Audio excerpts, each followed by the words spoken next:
Guys, our generator died. We came down from the mountains. We had a wonderful time. It was nice and cold and we didn't need to use the generator. And generator wouldn't start. It's extra frustrating because a month and a half ago, we had gotten our generator fixed. The circuit board had burned out, so then we paid a pretty penny to get that taken care of, and it worked like a charm until 2 days ago. Generator stores are closed on the weekends, so we're waiting one more day until we can go and take our camper van to the generator doctor and figure out what's wrong with our generator. Why won't it start? And please let it be something affordable to fix. We really need it. So we're borrowing this house temporarily. We don't live in it. I'm borrowing it for the video because it's very loud outside. We're in the middle of nowhere in Pennsylvania, but people like to rev their cars up. People like to mow their grass. Lord forbid they mow their grass.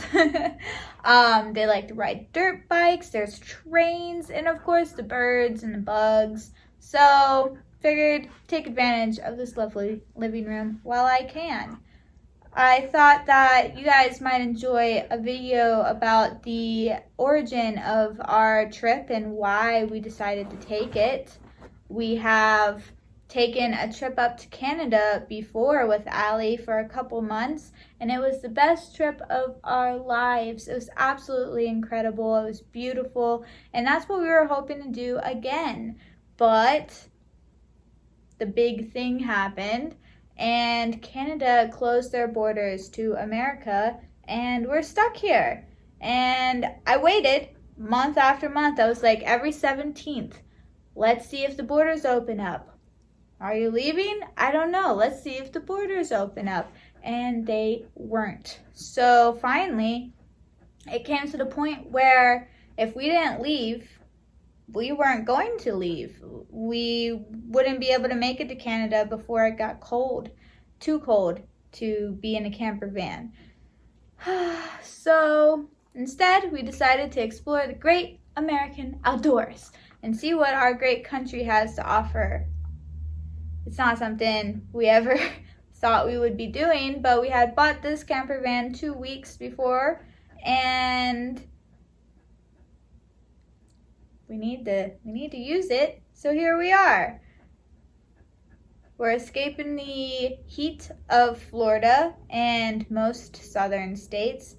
Pennsylvania and West Virginia were the first states that we could stay in that we didn't have to worry about the temperature, and we didn't have to have our air conditioner running. So it's been really, really nice. I have the most beautiful dog in the world, don't I?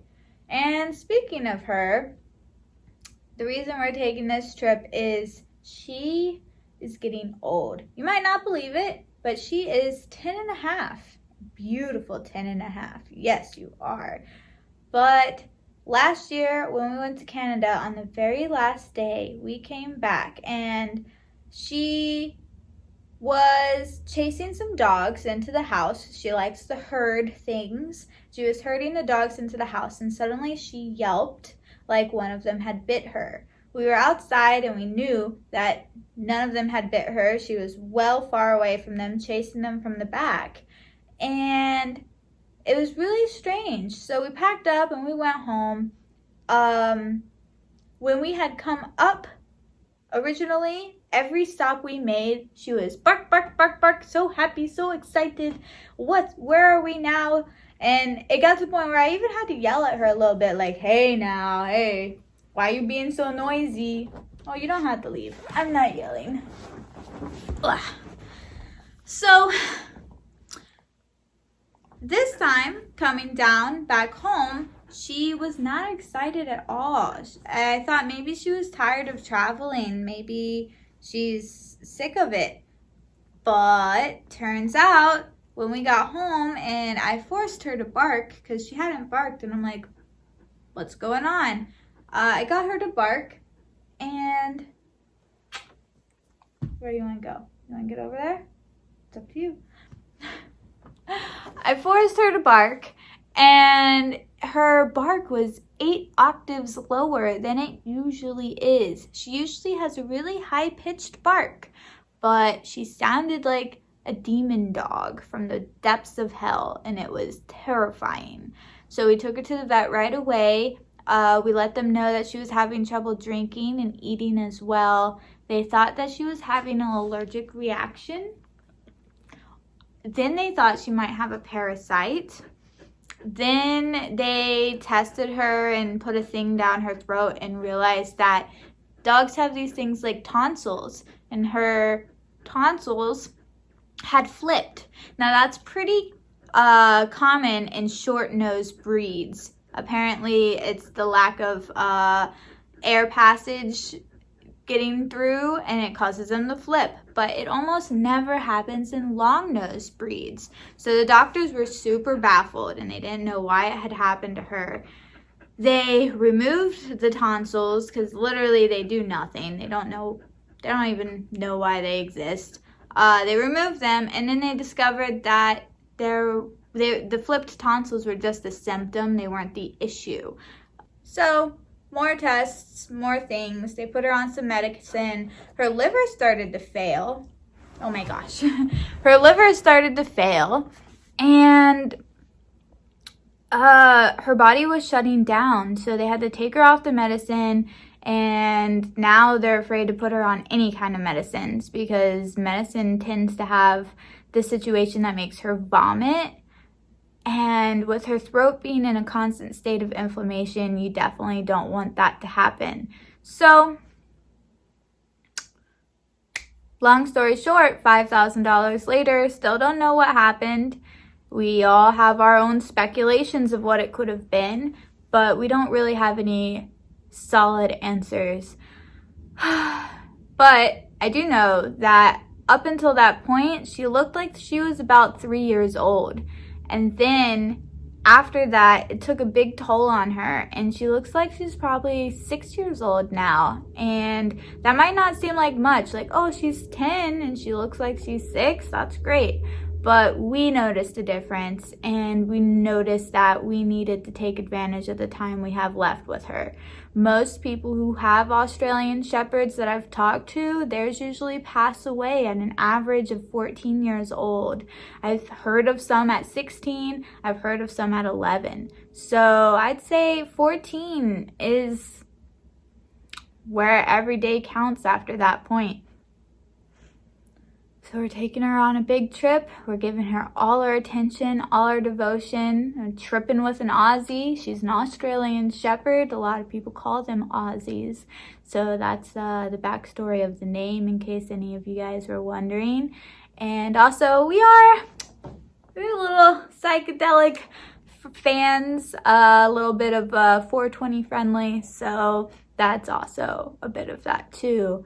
We tried to get a farm so she could chase the chickens, and she could chase the sheep and the horses and the cows, but that ended up not working out. So we figured, why not make the world our farm and travel in our camper van, ready for the adventure of a lifetime. Who knows how long we'll be doing it? Maybe we go home soon. Maybe something happens and we have to go home soon.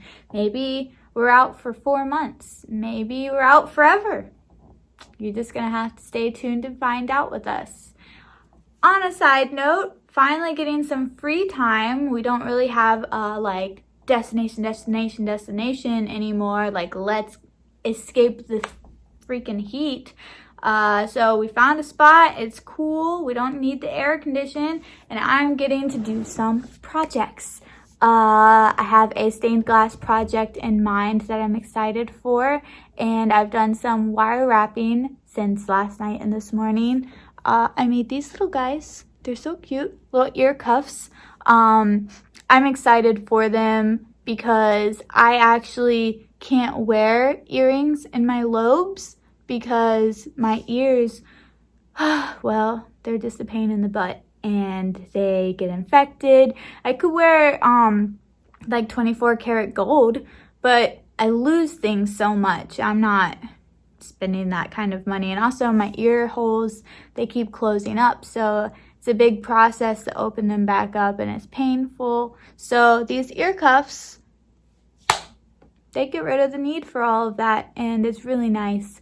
I've had matching set. I made 2 pairs in copper first, and then I made this in silver, and I'm really happy with how they turned out. I think they're super cute, and I can imagine doing like an elven photo shoot or something with them. That would be a lot of fun. Also, shout out to my mom, because she provided the supplies to make this awesome shirt. And I love aliens, I love space, I love the galaxy, I love 420 and psychedelics and tripping. So,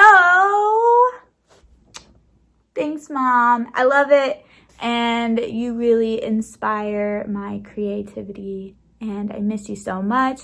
I miss all my friends. Don't forget to like and subscribe. We put out new videos at least once a week, sometimes twice a week. And our video content is left completely up to you guys. So feel free to comment and give us any ideas. Hey, do you want to see Allie learn a new trick? Do you want to see us at a park? Do you want more montages? What would you like to see? All right, guys, don't stop tripping. We love you so much.